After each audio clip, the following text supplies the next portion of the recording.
Is this Meghan and Harry's manor? Luxury new-build house dubbed Beggars Lodge on a very posh private estate could be the royals' new home. With its 6 bedrooms, 3 reception rooms and staff quarters, all set in 13 glorious acres, this grand Cotswolds manor house is hardly your typical starter home for a pair of young newlyweds. But if local rumors are to be believed, the couple poised to move in here once building works are complete are not short of a bob or two. For Beggars Lodge is expected to be the future home not of a pauper, but a prince, or rather a dashing young duke and his beautiful bride. Situated on the 3,800-acre estate of Great Two in Gloucestershire, where Harry and Meghan are currently renting a country bolt hole, the planned property is set to replace an existing set of dilapidated farm buildings. Depicted here in computer-generated drawings by a local designer, it certainly fits the bill for Meghan and Harry's future family home. The stone-built manor, at the end of a 150-yard-long tree-lined drive, will feature a high-tech media room, a massive walk-in wardrobe, a family room, and ancillary accommodation perfect for security staff, drivers and a nanny. At the rear of the house will be a flagstone terrace, ornamental flower beds and a 150 feet lawn lined with utopiary. Palace sources would not confirm the move, and declined to comment on rumors that have circulated locally ever since the site was sold with full planning permission to an unnamed buyer shortly after the royal engagement in November.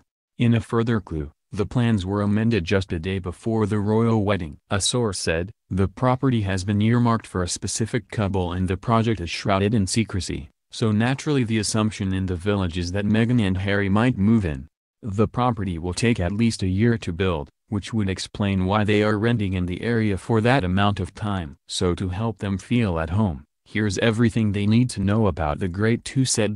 But first they're off to Ireland and America. The Sussexes are due to visit Ireland later in the summer as Meghan continues her induction into the firm. Meghan will also get an opportunity to represent the royal family in the United States. A source says plans are in place for an official visit to cities on the east and west coasts. Last week Kensington Palace announced that Harry and Meghan will visit Australia in autumn 2019 for the Invictus Games in Sydney, before traveling on to Fiji, Tonga, and New Zealand.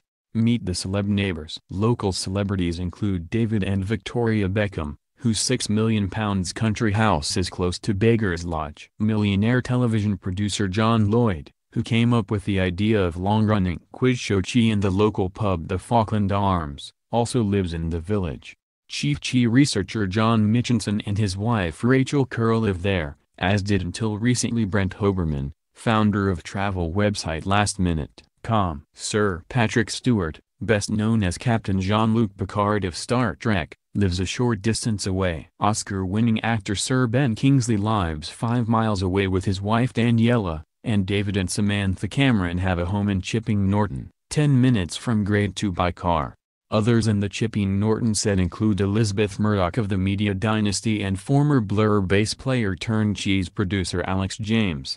Rocking on at Posh Stock. Grade 2 Park is home to Britain's poshest music festival, Cornbury, which attracts the great and good. David Cameron and his wife Samantha were once regulars at the shindig, dubbed Posh Stock. There was a whisper last year that the event wouldn't happen this summer, but it seems founder Hugh Phillimore has had second thoughts and has announced that it will indeed take place, just in time for festival-loving Harry's move to the area. Hugh said, "I think Harry and Meghan will come. I am expecting them to, so I've improved security. It's the highlight of the social scene in the area. The royals will be able to dance to headliners UB40, Alanis Morissette and Squeeze." During the festival, the mile-long trek from the arena to Soho farmhouse becomes something of a fashion catwalk, as glamorous partygoers make their way to the club's wild all-night after parties.